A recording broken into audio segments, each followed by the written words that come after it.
Okay, well, let me talk about something. This is, of course, I mentioned over there in the monologue. Hard to hear through all the laughs.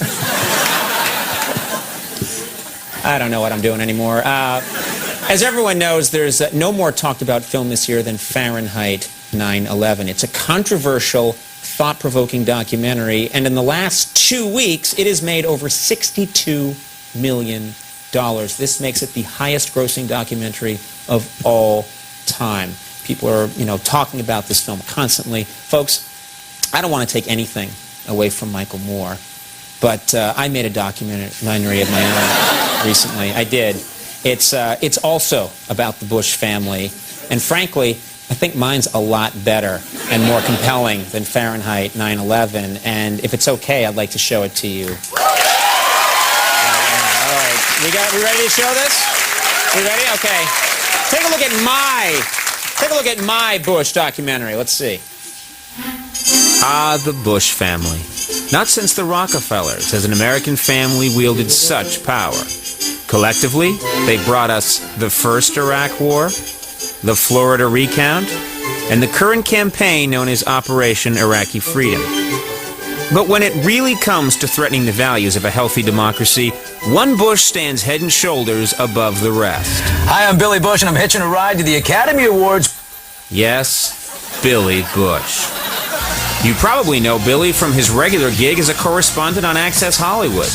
9021, no. Gone from American Idol, but big plans for the prom. Johnny Stevens. Woo! Mr. Sapp. Huh? Mr. Sapp. Seems harmless enough. But here he is at last year's Oscar pre-show. Next to me is Naomi Watts, nominated for Best Actress for 21 Grams. Watts up.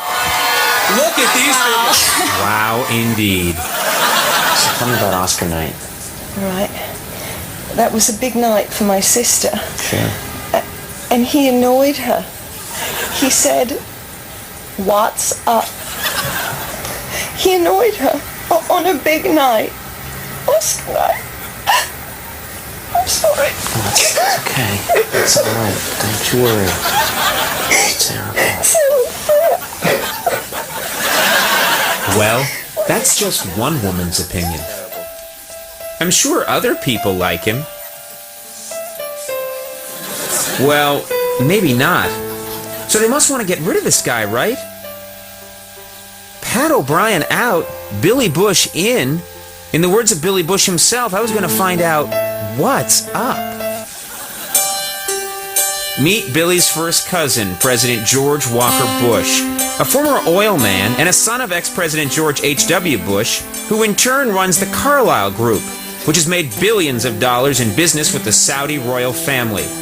And the Saudi royal family just happens to own 82% of, you guessed it, Access Hollywood. 82%. Tried 95. Saudis own Access Hollywood, Entertainment Tonight, and In Touch Magazine. Watching Access Hollywood is like driving 10 SUVs. I went to Access Hollywood to hear their side of the story. Yes, hello. I'd like to speak to the executive producer, please.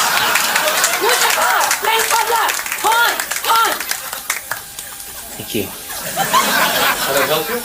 Oh, yeah, hi, Conan O'Brien. Just want to ask you a question. A lot of people are curious. Why are you putting Billy Bush on the air? Turn off the camera. Oh, come on.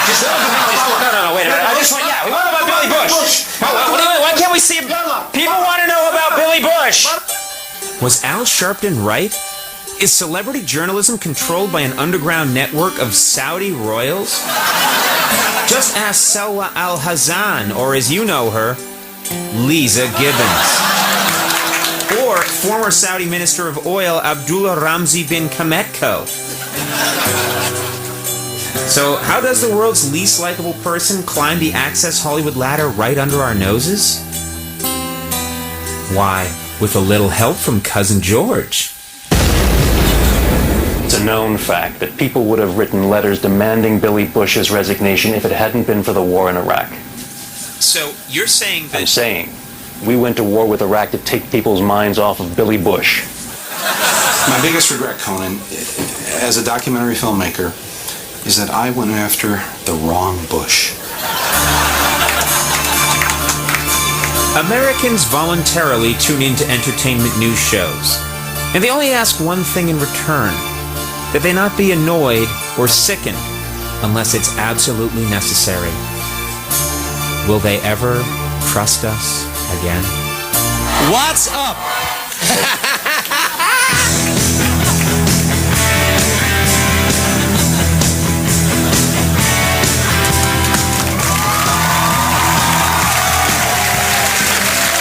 Something to think about. Don't be fools. We'll take a break. When we come back, Will Ferrell's here. Stick around.